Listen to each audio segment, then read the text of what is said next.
நண்பர்களே, இன்னும் ஒரு இனிய காலை பொழுதில் தீதும் நன்றும் நிகழ்ச்சியில் உங்களை சந்திப்பதில் மிக்க மகிழ்ச்சி அடைகிறேன்.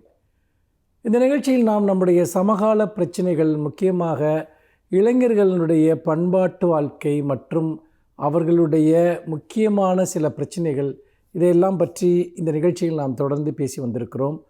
இந்த நிகழ்ச்சியில் நாம் அவற்றை பேசுவதனுடைய நோக்கம் என்பது, நம்மிடம் வெளிப்படக்கூடிய சில சிறு சிறு பண்பாடு சார்ந்த குறைபாடுகள் கூட நம்முடைய எதிர்காலத்தில் நமக்கு மிகப்பெரிய இழப்புகளை ஏற்படுத்தலாம் என்ற அடிப்படையில், நாம் ஒரு சமூகத்தினுடைய ஒரு பகுதியாக ஏய்ந்து வாழ வேண்டியதனுடைய அவசியத்தை இளைஞர்கள் கற்றுக்கொள்ள வேண்டியது எவ்வளவு முக்கியம் என்பதை உணர்த்துவதற்காகத்தான் நாம் இந்த நிகழ்ச்சியில் இளைஞர்களை பாதிக்கிற பல்வேறு பிரச்சனைகளை பற்றி பேசி வருகிறோம்.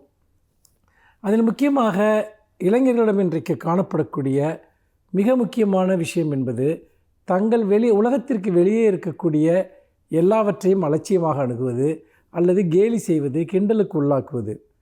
இதை நாம் தொடர்ந்து இன்றைக்கு இளைஞரிடம் அது வளர்ந்து வரக்கூடிய ஒரு போக்காக இருப்பதை நான் பார்க்கிறேன். அதாவது அவர்களுக்கென்று சில முக்கியத்துவம் வாய்ந்த உலகங்கள் இருக்கின்றன. அந்த உலகத்தில் இருப்பதையும் கூட அவர்கள் கிண்டல் செய்வார்கள். கிண்டல் செய்வதோ கேலி செய்வதோ தவறு கிடையாது. அது ஒரு நகைச்சுவையாக மட்டும், அதுவும் ஒரு ஆரோக்கியமான நகைச்சுவையாக மட்டும் இருக்கும் வரை. ஆனால் பல சமயங்களில் ஒரு விஷயத்தை புறக்கணிப்பதற்காக இந்த கேலியை பயன்படுத்துகிறார்கள். இது எங்களுக்கு தேவையில்லை, இது எங்களுக்கு அப்பாற்பட்டது, எங்கள் உலகத்தில் இது கிடையாது என்று. இளைஞர்களுக்கென்று உண்மையில் தனியாக எந்த உலகமும் கிடையாது என்பதுதான் உண்மை. அவர்கள் இந்த உலகத்தினுடைய பல்வேறு விதமான விஷயங்களோடு பிணைக்கப்பட்டிருக்கிறார்கள். அவர்களுடைய தலையெழுத்து என்று சொல்வதை காட்டிலும் அவருடைய எதிர்காலத்தையும் நிகழ்காலத்தையும் தீர்மானிக்கிற பல்வேறு சக்திகள் இந்த சமூகத்தில் இருக்கின்றன. அவர்களுடைய வீடு, அவர்களுடைய கலாச்சாரம், அங்கு என்ன விதமான ஒரு சூழலில் அவர்கள் வளர்கிறார்கள், அவருடைய பொருளாதார சூழல், இப்படி பல விஷயங்கள் அங்கு இருக்கின்றன. அப்படி பார்க்கிற போது நாம் ஏதோ இளைஞர்கள் என்று தனியாக ஒரு உலகத்தில் இருக்கிறோம் என்று நினைத்து கொண்டிருந்தால் அவர்கள் தங்களை தாங்களே ஏமாற்றிக் கொள்கிறார்கள்.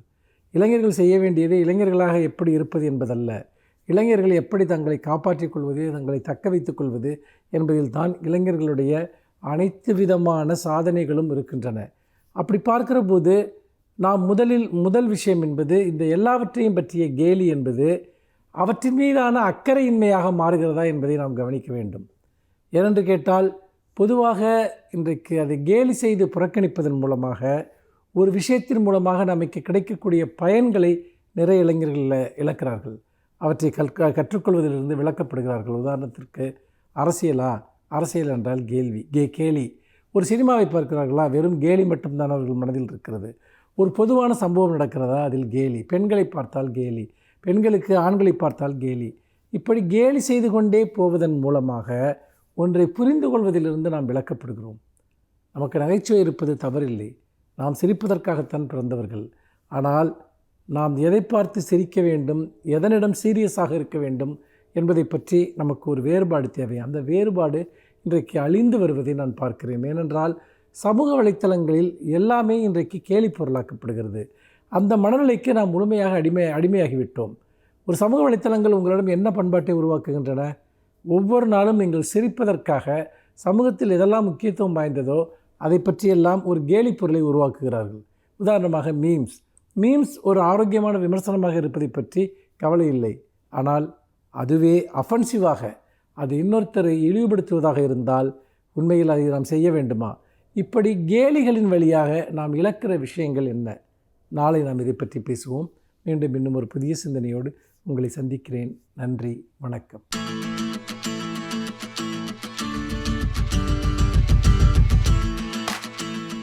அனைவருக்கும் என் அன்பு வணக்கம். அறிஞர் அண்ணா அவர்கள் 1967 தமிழ்நாட்டின் முதலமைச்சராக பொறுப்பேற்கிறார். இப்படி ஒரு சட்டமன்ற உறுப்பினராக, நாடாளுமன்ற உறுப்பினராக, அமைச்சராக பதவியேற்கிற போது எல்லோரும் இந்திய அரசமைப்பு சட்டத்தை நான் மதிப்பேன், பாதுகாப்பேன் என்று கடவுள் மீது ஆணையாக உறுதியெடுத்து கொள்கிறோம் என்று சொல்வதுதான் வழக்கம். அறிஞர் அண்ணா அவர்களும் அப்படித்தான் சொல்லுவார் என்று எதிர்பார்த்தார்கள். ஏனென்றால் கடவுள் இல்லை, இல்லவே இல்லை என்று சொன்ன பெரியாரிடமிருந்து பிரிந்து வந்த அறிஞர் அண்ணா அவர்கள் ஒன்றே குலம் ஒருவனே தேவன் என்று சொன்னார். நான் பிள்ளையாரையும் உடைக்க மாட்டேன், பிள்ளையாருக்கு தேங்காயும் உடைக்க மாட்டேன் என்றார். எனவே இவர் கடவுளை மறுக்க மாட்டார் என்று கருதினார்கள். ஆனால் அவர் நான் கடவுள் மீது ஆணையாக என்று சொல்லாமல் என் மனச்சாட்சிக்கு பொதுவாக நான் உறுதி எடுத்துக்கொள்ளுகிறேன் என்று சொன்னார். அந்த மரபுதான் இன்று வரையில் திமுக அமைச்சரவையில் யார் பொறுப்பேற்றாலும், சட்டமன்ற நாடாளுமன்ற உறுப்பினர்களாக யார் பொறுப்பேற்றாலும் அந்த மரபுதான் இன்றைக்கும் நீடித்து கொண்டிருக்கிறது. அதை இப்போது குறிப்பிடுவதற்கு ஒரு காரணம் உண்டு. இந்த மரபை உலக அளவில் ஏற்படுத்தியவர் யார் என்றால் அவருடைய பெயர் சார்ல்ஸ் பிராட்லா என்று பெயர். அவர் இங்கிலாந்து நாட்டை சேர்ந்தவர். இங்கிலாந்தில் இருக்கிற லண்டனுக்கு அருகில் இருக்கிற நார்த் ஆம்ப்டன் என்கிற தொகுதியிலே வெற்றி பெற்று 1880, அதாவது அண்ணா அவர்களெல்லாம் பதவியேற்பதற்கு ஏறத்தாழ ஒரு நூற்றாண்டுக்கு முன்பு 1880ஆவது ஆண்டு அவர் அந்த தொகுதியினுடைய உறுப்பினராக பதவியேற்றார். அவர்தான் முதலாக கடவுள் மீது ஆணையாக என்று சொல்ல முடியாது, என் மனச்சான்றின்படி என்று தான் சொல்வேன் என்றார். அதை அன்றைக்கு இங்கிலாந்து நாடாளுமன்றம் ஏற்றுக்கொள்ளவில்லை. அந்த செலக்ட் கமிட்டி என்று சொல்லுகிற அந்த குழுவிற்கு அனுப்பி வைத்தார்கள். நீங்கள் எந்த குழுவுக்கு வேண்டுமானாலும் அனுப்பி வையுங்கள், எனக்கு கடவுள் மீது நம்பிக்கை இல்லை, நான் என் மனச்சான்றின்படி என்று தான் உறுதி எடுத்துக்கொள்வேன் என்று சொன்னார். அவர் ஒரு அமைப்பு வைத்திருந்தார், நேஷனல் செக்யூலர் சொசைட்டி என்பது அதனுடைய பெயர். தேசிய அளவிலான மதச்சார்பற்ற ஒரு அமைப்பு என்று அவர் வைத்திருந்தார். எனவே மதச்சார்பின்மை என்பது என் கொள்கை, நான் கடவுளின் மீது உறுதி எடுக்க மாட்டேன் என்றார். 1880 அவருடைய பதவி போயிற்று. அவருடைய வெற்றி செல்லாது என்று சொல்லிவிட்டார்கள். மீண்டும் 1884 தேர்தல் வந்தது. அவர் அதே தொகுதியில் நார்த் ஆம்ப்டனில் போட்டியிட்டார். முன்னே பெற்ற வாக்குகளை விட கூடுதலான வாக்குகளை பெற்று மறுபடியும் நாடாளுமன்றத்துக்கு வந்தார். இப்போதும் அதே சிக்கல். அவர் கடவுளின் மீது நான் ஆணை எடுத்து உறுதி கொள்ள மாட்டேன் என்று சொன்னபோது மீண்டும் இங்கிலாந்து அரசுக்கு என்ன செய்வதென்று தெரியவில்லை. ஒவ்வொரு முறையும் மக்களின் ஆதரவை பெற்று வெற்றி பெற்று உள்ளே வருகிறார். ஆனால் கடவுள் மீது ஆணையாக என்று பதவியேற்க மறுக்கிறார். இரண்டாவது முறையும் அவரை பதவியை விட்டு விலக்கி விட்டார்கள். அவர் கவலை கொள்ளவில்லை. மீண்டும் 1888 அதே நார்த் ஆம்ப்டன் தொகுதி முன்னே பெற்ற வாக்குகளையெல்லாம் மிக கூடுதலான வாக்குகளை பெற்று அவர் உள்ளே வருகிறார். இது என்ன செய்தியை சொல்லுகிறது என்றால், அரசமைப்பு சட்டம் ஏற்கிறதோ இல்லையோ அவரை மக்கள் ஏற்கிறார்கள். அப்படி மக்களால் ஏற்றுக்கொள்ளப்படுகிற ஒருவரை ஓர் அரசு தொடர்ந்து புறந்தள்ள முடியாது. என்ன செய்யலாம் என்று சிந்தித்து பார்த்து இங்கிலாந்து நாடாளுமன்றம் தன்னுடைய சட்ட விதியை மாற்றிக்கொள்ளுகிறது. இனிமேல் எந்த உறுப்பினராக இருந்தாலும் அவர் கடவுள் மீது என்றோ அல்லது என் மனச்சான்றின்படி என்றோ சொல்லி உறுதி எடுக்கலாம் என்று அரசமைப்பு சட்டத்தையே திருத்த வைத்த ஒரு பெரிய மாமேதை தான் சார்ல்ஸ் பிராட்லா. அதற்கு பிறகு 1891ஆவது ஆண்டு அவர் இறந்து போய்விட்டார். 3 ஆண்டுகள் தான் அந்த பொறுப்பிலே இருந்தார். ஒருவேளை 1888 அவர் ஏற்றுக்கொள்ளப்படவில்லை என்றால் 92 தேர்தலுக்கு அவர் இல்லை. 3 ஆண்டுகள் நாடாளுமன்ற உறுப்பினராக இருந்தார். கடவுள் பெயரால் நான் பதவியேற்க மாட்டேன், அப்படித்தான் பதவியேற்க வேண்டுமென்றால் எனக்கு பதவி தேவையில்லை என்று சொன்னவர் தான் சார்ல்ஸ் பிராட்லா. சார்ல்ஸ் பிராட்லாவினுடைய பிறந்த நாள் செப்டம்பர் 26. ஒரு விதத்தில் இங்கே இருக்கிற திமுக கழகத்திற்கு முன்னோடியாக இங்கிலாந்து நாட்டில் அதை முதலில் நடைமுறைக்கு கொண்டு வந்தவர் என்கிற பெருமையும் அவருக்கு உண்டு.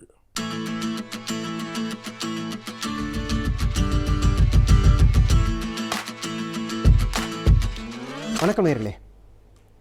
சேமிப்பு பற்றி ஒரு ஆய்வு ஒன்று படித்தேன். கொஞ்சம் அதிர்ந்து போயிட்டேன்னு கூட சொல்லலாம். அதிர்ச்சியை தரக்கூடிய அந்த ஆய்வு என்ன சொல்லுது அப்படின்னா, இந்தியாவில் சேமிக்கிற வழக்கம் தனிநபர்கள் மற்றும் குடும்பங்களிடம் குறைந்து கொண்டே வருகிறது அப்படிங்கிற ஒரு அதிர்ச்சியான ஆய்வை வெளியிட்டிருக்கு. அந்த புள்ளிவிவரம் என்ன சொல்லுதுன்னா, இந்தியாவினுடைய ஜிடிபி, உள்நாட்டு உற்பத்தி, அதில் 2007-08 37.8 விழுக்காடாக இருந்தது சேமிப்பு. 2018-19 11 ஆண்டுகள் கழித்து இப்போ பார்க்குறப்ப 37.8 இருந்தது, 30.5 ஆகியிருக்கு. 7% தானே சார் குறைஞ்சிருக்கு அப்படின்னு நீங்கள் சொல்லலாம். 7%உடைய மதிப்பு எவ்வளோ தெரியுமா? ஜிடிபியை 200 லட்சம் கோடின்னு வச்சுக்கிட்டிங்கன்னா 7%உடைய மதிப்பு 14 லட்சம் கோடி. இப்போ 14 லட்சம் கோடி சேமிப்பு இந்தியாவில் குறைந்திருக்கிறது கடந்த 11 ஆண்டுகளில். இன்னும் குறிப்பாக என்னென்னா 2017-18க்கும் 2018-19க்கும் அந்த ஓராண்டில் குறைந்த தொகை என்ன 32.4லேருந்து 30.5 வந்திருக்கு. ஏறக்குறைய 2 விழுக்காடு, 4 லட்சம் கோடி. ஒரு வகையில் இதில் மகிழக்கூடிய விஷயம் என்னென்னா 14 லட்சம் கோடி சந்தைக்கு வந்திருக்கு, பணப்புழக்கம் அதிகரிச்சிருக்கு, மக்களிடத்தில் பணம் நிறைய போய் சேர்ந்துருக்கு. அது ஒரு பக்கம் இருந்தாலும் கூட இந்தியாவை போன்ற ஒரு குடும்ப அமைப்பு மேலோங்கி இருக்கக்கூடிய ஒரு சமூகத்தில், சேமிப்பினுடைய முக்கியத்துவம் தெரிந்த ஒரு சமூகத்தில் சேமிப்பு குறைந்து கொண்டே வருவது என்பது ஒரு வருந்தத்தக்க செயல். ஏன் இது நிகழ்கிறது அப்படின்னு பார்த்தீங்கன்னா நுகர்வோர் கலாச்சாரம்னு சொல்லலாம், கன்சியூமரிசம். ஆசைப்படுற பொருள்களை எல்லாம் வாங்கி அனுபவிக்க வேண்டும் என்கிற விஷயம். உங்கள் வீட்டை அப்படியே சுற்றி பாருங்கள், தேவையில்லாத பொருள்கள் எவ்வளோ வாங்கி வச்சுருக்கீங்கன்னு. ஒவ்வொரு குடும்பமுமே இதுக்கு விதிவிலக்கு இல்லைங்க. தேவையில்லாத பொருள்களை வாங்கி குவிப்பது. உங்கள் வீட்டில் எந்த பொருளையெல்லாம் நீங்கள் கடந்த ஒரு ஆண்டில் உபயோகிக்கவில்லையோ அதெல்லாம் வேஸ்ட். ஓராண்டாக அந்த பொருள் நினைவில் இல்லாட்டி பெரும்பாலும் அடுத்து நீங்கள் வாங்கி அந்த பொருளை பயன்படுத்த போகிறதில்லை பெரும்பாலும். அதில் ஏன் காசை போட்டு முடக்கி வைக்கிறீங்க? இப்போ என்னென்னா கஷ்டப்பட்டு வியர்வை சிந்தி ரத்தம் சிந்தி உழைத்த காசு அப்படி அப்படி அப்படி அப்படி அள்ளி எறிகிறோம் பாருங்கள்.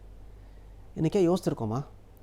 அந்த காசை சம்பாதிக்கிறதுக்கு எவ்வளோ கஷ்டப்பட்டிருப்போம், எவ்வளோ பேர்கிட்ட வெக்கப்பட்டு அவமானப்பட்டு கூனி குறுகி நின்று கஷ்டப்பட்டு உழைச்சி ராத்திரி பூரா பார்த்து கண்ணை கெடுத்து உடம்பை கெடுத்து சிரமப்பட்டு சம்பாரித்த காசு தானே. செலவழிக்கிறப்ப அந்த அருமை தெரியணும்ல. 20,000 21,000 ஃபோன் வாங்குறதுக்கு போல 10,000 ஃபோன் வாங்கலாம்ல. 5,000 வாட்ச் வாங்குறதுக்கு போல ஒரு 1,000 வாட்ச் வாங்கிக்கலாம், 500 வாட்ச் வாங்கிக்கலாம்ல. முதல் வாட்சே தேவைதானா? ஃபோன்லேயே எல்லாம் வந்துடுது இல்லை. சட்டை வாங்குறப்ப 1000 சட்டை வாங்கினா என்ன, 400 சட்டை வாங்கினா என்ன? ஏன்னா அது கூட 600 நீங்கள் தானே கஷ்டப்படுறீங்க. சார், உங்கள் மதிப்பு உங்கள் பேங்க் பேலன்ஸ் எவ்வளவோ அது வரை தான் உங்கள் மதிப்பு. பேங்க்கில் பேலன்ஸ் இல்லைன்னா உங்களுக்கு மதிப்பும் இல்லை. அது தெரிஞ்சுங்க, அதான் யதார்த்தம். சேமிப்பு ரொம்ப ரொம்ப ரொம்ப ரொம்ப அவசியங்க. அந்த ஆய்வில் சொல்கிறாங்க சேமிப்பை 3 வகையாக பிரிக்கிறாங்க. பெரிய நிறுவனங்களின் சேமிப்பு, சிறிய அல்லது தனியார் நிறுவனங்களின் சேமிப்பு, தனி மனித அல்லது குடும்பங்களின் சேமிப்பு, இப்படி 3ஆக பிரிச்சுட்டு சொல்கிறாங்க. கடந்த 11 ஆண்டுகளில் பெரிய நிறுவனங்களின் சேமிப்போ சிறிய அல்லது தனியார் நிறுவனங்களின் சேமிப்பிலோ எந்த மாற்றமும் கிடையாது. தனிநபர் அல்லது குடும்ப சேவிங்ஸில் தான், அந்த சேமிப்பில் தான் 7 விழுக்காடு குறைந்திருக்கிறது. என்னன்னா நம்ம மேல்நாட்டு கலாச்சாரத்தை பின்பற்ற தொடங்கிவிட்டோம். மேல்நாட்டில் கடன் அட்டைகளில் கிரெடிட் கார்டில் வாழ்கிற முறைங்க. அடுத்த மாதம் என்ன சம்பாதிக்க போகிறோம், அதுக்கு அடுத்த மாதம் என்ன சம்பாதிக்க போகிறோம், எல்லாத்துக்குமே இப்போயே செலவழிச்சிருது. கன்சியூமரிசம், நுகர்வோரியல். மேல்நாட்டுக்கு இது பொருந்தலாங்க. ஏன்னா அங்கே குடும்பம் என்கிற ஒரு அமைப்பு கிடையாது, கமிட்மெண்ட்ஸ் கிடையாது. எல்லாவற்றையும் அரசு பார்த்துக்கும். உடம்பு முடியலையா, அதுக்கு இன்சூரன்ஸ், மெடிக்கல் இன்சூரன்ஸ் இருக்குது, அரசு கொடுத்துரும். இல்லை இன்சூரன்ஸ் கம்பெனி கொடுத்துரும். முதியோர் பென்ஷன் பெரிய அளவில் வரும். வேலை இல்லையா, வேலை இல்லாட்டியும் அரசு உங்களுக்கு அதுக்கு ஒரு பென்ஷன் கொடுக்குது, வேலை இல்லாட்டி அதுக்கு ஒரு பணம் கொடுக்குது. ஆனால் இந்தியா போன்ற குடும்ப கட்டமைப்பு உள்ள நாடுகளில் நமக்கு செலவுகள் அதிகம். குழந்தைங்களை படிக்க வைக்கிறது நம்ம பொறுப்பு, கல்யாணம் செய்ய வைக்கிறது நம்ம பொறுப்பு, பிரசவம் பார்க்குறது நம்ம பொறுப்பு, பின்னாடி அதுங்களுக்கு ஏதாவது ஒன்றா கூட போய் நிற்கணும், கடைசி காலத்தில் நம்மளை நாமே பார்த்துக்கணும். இந்த பிரச்சனை எல்லாம் மேலே நாட்டவருக்கு கிடையாதுங்க. 18 வயசு ஆச்சுன்னா பிள்ளைங்க தனியாக போயிடுங்க, அது வாழ்க்கையை அது பார்த்துக்கும். இவங்களுக்கு பொறுப்பு குறைவு, ஆனால் நமக்கு பொறுப்பு அதிகம். அதனால் அவங்கள பார்த்து தாம் தூம் செலவழிக்கிற பழக்கத்தை நம்ம கற்றுக்க வேண்டிய அவசியம் இல்லை. நமக்கு குடும்பம் என்ற அமைப்புக்கு நிறைய பணம் தேவை, அதை கட்டி காக்க வேண்டிய அவசியம் தேவை. நம்ம எல்லாருக்கும் உதவ விரும்புவோம். நம்ம குடும்பம், சொந்தக்காரங்க யார் இருந்தாலும் உதவணும்னு ஆசைப்படுவோம். தீபாவளி, பொங்கலுக்கு, கல்யாண பிறகு 10 வருஷம் 20 வருஷம் கழிச்சானாலும் மகனுக்கோ மகளுக்கோ பணம் கொடுத்து துணிகள் எடுத்து கொடுத்து பண்ணுறது நமக்கு பழக்கம். கடைசி காலங்களில் அவங்கள சார்ந்து இருக்க விரும்ப மாட்டோம். அப்போல்லாம் பணம் வேணும். ஆக பணத்தை சேமிக்க கற்றுக்கொள்ளுங்கள். அதுதான் அந்த ஆய்வு சொல்கிற விஷயம். ஃபிக்ஸட் டெபாசிட் எல்லாரும் பணம் போடுறாங்க, ஆனால் இப்போ பணம் போடுற எண்ணிக்கை குறைஞ்சி போச்சு. மக்கள் இனிமேல் கொஞ்சம் சுதாரித்து கொண்டு பணத்தை சேமிக்க வேண்டும் என்பதுதான் அந்த ஆய்வு சொல்கிற அடிப்படை விஷயங்க. சேமிக்க தொடங்கினா சேமிப்பு பணமாக பார்க்குறப்ப உங்களுக்கு ஒரு பெரிய தன்னம்பிக்கையை கொடுக்குங்க.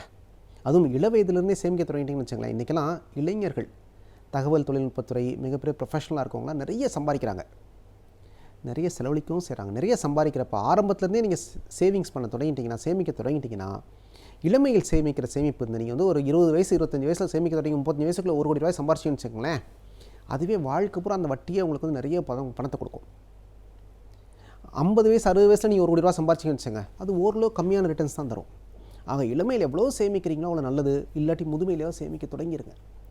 சேமிப்பு தான் உங்களுக்கு மிகப்பெரிய தன்னம்பிக்கையை தரும். இந்த கொரோனா மாதிரி, இந்த புயல் மாதிரி, இந்த மழை மாதிரி, வெள்ளம் மாதிரி சம்பாதிக்கவே போக முடியாத ஒரு சூழல் ஏற்படுகிற போது கூட உங்களது மானத்தை காப்பதற்கு அந்த சேவிங்ஸ் தான் பயன்படும். சேமிப்பு தான் மிக மிக முக்கியம். சேமிப்பு எப்படி பண்ணுறதுக்கு 7 வழிகள் இருக்குது. நீங்கள் இன்சூரன்ஸ்க்கு பண்ணலாம், நீங்கள் ஃபிக்ஸட் டெபாசிட்டில் போடலாம், நீங்கள் போஸ்ட் ஆஃபீஸில் போடலாம், நீங்கள் தங்கம் வாங்கி வைக்கலாம், நீங்கள் நிலம் வாங்கி வைக்கலாம், நீங்கள் வீடு வாங்கி வைக்கலாம், ஷேர் மார்க்கெட்டில் இன்வெஸ்ட் பண்ணலாம். அதெல்லாம் உங்கள் தகுதியை பொறுத்த விஷயம். உங்களுக்கு என்ன திறமை தெரியுமோ அதை வச்சு பண்ணிக்கலாம். ஆனால் என்ன சம்பாதிக்கிறீங்களோ அதில் 80 விழுக்காடு மட்டுமே உங்களுக்கு செலவழிப்பதற்கு உரிமை உண்டு. மீதி 20 விழுக்காடு சேமிப்பாகத்தான் செல்ல வேண்டும். சேமிப்பு நாட்டுக்கும் நல்லது. அரசு அதை எடுத்து செலவழிக்கட்டும். சேமிப்பு நாட்டுக்கும் நல்லது. ஆக குறித்து வச்சுக்கோங்க, என்ன சம்பாதிக்கிறீங்களோ 80 விழுக்காடு, அதில் 80 விழுக்காடு மட்டும்தான் நீங்கள் செலவழிக்கணும். அதை தாண்டி செலவழிக்காதீங்க. தாண்டி செலவழிக்கணும்னா கூட சம்பாதிங்க. நீங்கள் செலவழிக்கிற ஒவ்வொரு காசும் உங்கள் வியர்வையிலிருந்து, உங்கள் ரத்தத்திலிருந்து வருகிறது. அதை மறந்துடாதீங்க. மிகுந்த சிரமங்களுக்கிடையில் நீங்கள் சம்பாதிக்கிறீர்கள், அதை மிகச் சுலபமாக விட்டுவிடாதீர்கள். ஒன்று தெரிஞ்சுங்க, தேவையில்லாத பொருள்களை வாங்க வாங்க வாங்க ஒரு கட்டத்தில் தேவையான பொருள்களை விற்க நேரிடும். திரும்ப சொல்கிறேன், தேவையற்ற பொருள்களை வாங்கி குவிக்க ஒரு கட்டத்தில் தேவையான பொருள்களை விற்க நேரிடும். அப்படி ஒரு சூழலுக்கு ஆளாயிடாதீங்க. அதனால் வாங்குகிற போது, ஒரு பெரிய செலவு பண்ணுகிற போது, கேபிட்டல் எக்ஸ்பெண்டிச்சர்னு சொல்கிறோம், ஒரு பெரிய செலவு பண்ணுகிற போது அவசியம்தானா, தேவையா, பண்ணணுமான்னு ஒரு தடவைக்கு 4 தடவை யோசிச்சு, முடிஞ்சால் தள்ளி போட்டு 4 தடவை யோசித்து ஒரு அவசியம் ஏற்படுகிற போது மட்டும் வாங்குங்க. பெரிய செலவுகளை கவனித்து கொண்டால் சின்ன செலவுகள் தானே கவனித்துக் கொள்ளும். ஆக வாங்குகிற சம்பாத்தியத்தில் 80% வாழ பழகிக்கொள்ளுங்கள். வாழ்க்கை இனிமையாக இருக்கும். நன்றி, வணக்கம்.